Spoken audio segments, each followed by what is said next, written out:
দেশি বিদেশি ভক্ত সমন্বয়ে পানিহাটি মহাদুধি মহোৎসব পালন ইসকন মায়াপুরে।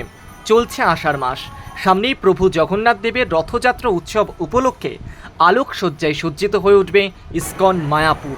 আর তার আগে এক অনন্য উৎসব ইসকন মায়াপুরে। শনিবার থেকে শুরু হয় পানিহাটি মহাদুধি মহোৎসব। সেখানে দেশি বিদেশি ভক্তদের সমাগম চোখে পড়ার মতো। আগত প্রত্যেক দর্শনার্থীদের জন্য প্রসাদ বিতরণের ব্যবস্থা থাকে ইসকনের তরফে। যদিও সারা বছরের রীতিনীতি মেনে একাধিক সনাতনী রেওয়াজ থাকে মায়াপুর ইসকনে, যার অন্যতম মহোৎসব পানিহাটি মহাদুধি উৎসব। দূর দূরান্ত থেকে দেশীয় ভক্তবৃন্দরা এই মহোৎসবে সামিল হন। এছাড়াও বিদেশি ভক্তরাও একই সাথে মিলিত হন এই মহোৎসবে।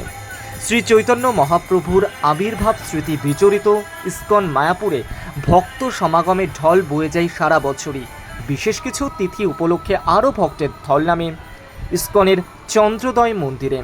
থাকে সুব্যবস্থা, পানীয় জল থেকে শুরু করে ভক্তদের প্রসাদ বিতরণ, যার অন্যতম দায়িত্ব থাকে ইসকন কর্তৃপক্ষের। এই পানিহাটি মহাদুধি মহোৎসব অন্যান্য রীতি রেওয়াজের থেকে কিছুটাও কম নয়।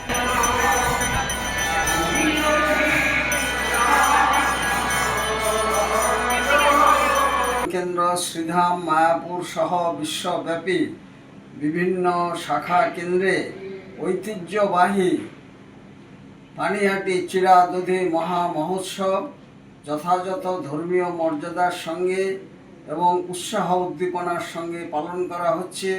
দেশ বিদেশের হাজার হাজার ভক্তবৃন্দ এই উৎসবে অংশগ্রহণ করেছেন।